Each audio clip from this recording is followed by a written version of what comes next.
Hey there, top dog travelers, ready for a journey like no other? Picture this. You're not flying 35,000 feet above the Atlantic in a cramped seat. You're cruising across it. Endless ocean views, golden sunsets, no jet lag, just pure adventure, echoing centuries of maritime history.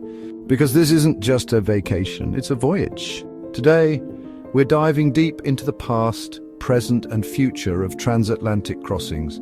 From the age of steamships to glamorous ocean liners, through 2 world wars and into the modern era of luxury cruising.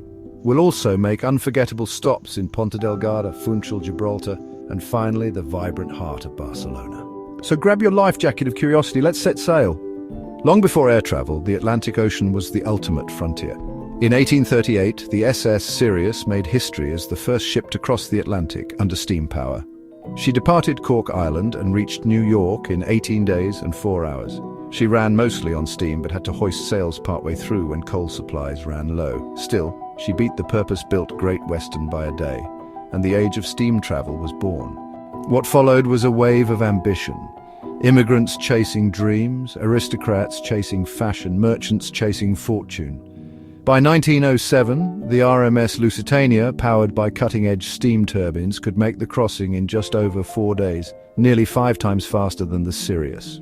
These weren't just ships, they were floating palaces. Picture marble staircases, crystal chandeliers, white glove service, and ballroom dancing under the stars. Shipping lines like Cunard and White Star competed for speed and style, all vying for the blue riband, the award for the fastest Atlantic crossing. But the seas would not remain peaceful for long. When World War I erupted in 1914, civilian travel stopped. Liners were turned into troop ships and hospital vessels. The Atlantic became a deadly battleground. In 1915, the Lusitania was torpedoed by a German U-boat off the coast of Ireland. Nearly 1,200 lives were lost, including 128 Americans. Public outrage was massive, and it helped draw the United States into the war. 2 decades later, World War II brought more chaos. The Battle of the Atlantic became one of the longest and most dangerous campaigns of the war. German U-boats targeted Allied supply convoys, trying to choke off Europe. Even the grandest liners were drafted into service. Cunard's Queen Mary and Queen Elizabeth were painted grey, stripped of luxury and stuffed with troops. In one crossing, the Queen Mary carried over 16,000 soldiers, the most ever on a single ship. During these years, transatlantic travel wasn't an adventure, it was survival. After World War II, peace brought prosperity. The great liners returned, reborn with elegance, comfort and style. Ships like the Queen Elizabeth II, or QE2, became icons of the jet age, offering high-end experiences with transatlantic nostalgia. But in 1958, a new rival arrived, the commercial jet. A BRAC de Havilland Comet 4 completed the first transatlantic jet flight from London to New York in just over 10 hours. Suddenly, air travel took the crown. Ocean liners couldn't compete for speed, so they reinvented themselves. The focus shifted from getting somewhere fast to enjoying the ride. And that brings us to today. Today, crossing the Atlantic is no longer about necessity. It's about meaningful travel. Modern cruises offer spas, live performances, gourmet dining, art classes, even astronomy nights. These aren't just trips, they're experiences. Many sail during repositioning seasons, spring and fall, when ships move between Europe and the Americas.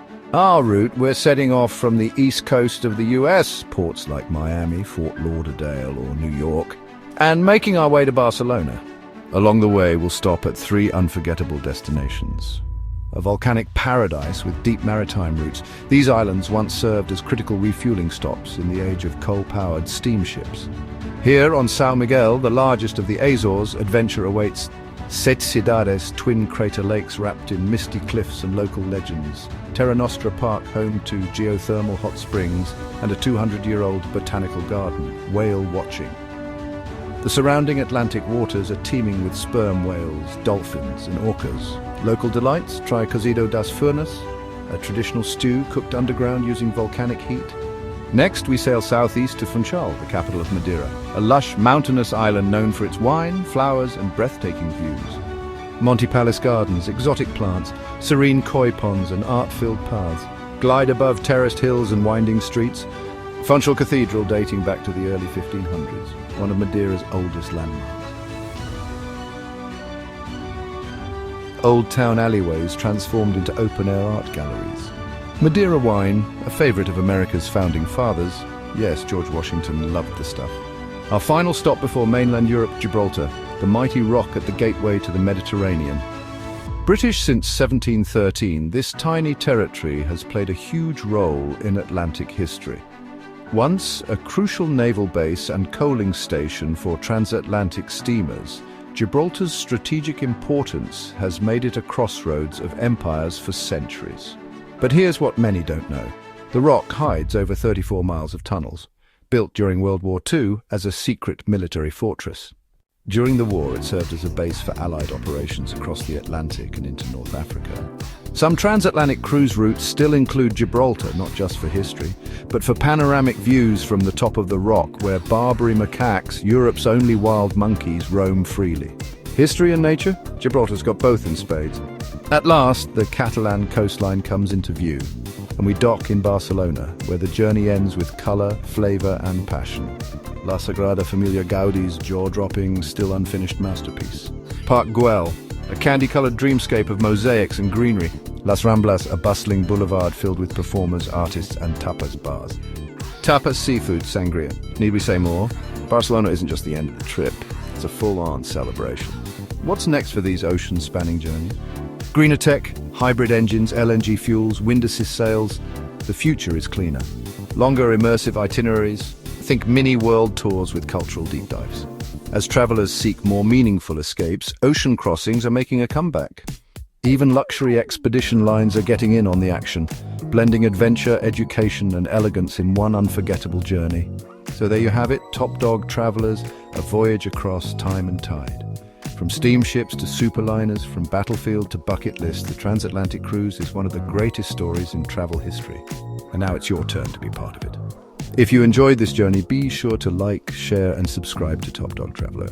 We're always trying to share interesting travel stories, unforgettable destinations and a whole lot of wanderlust. Until next time, be safe and enjoy the journey.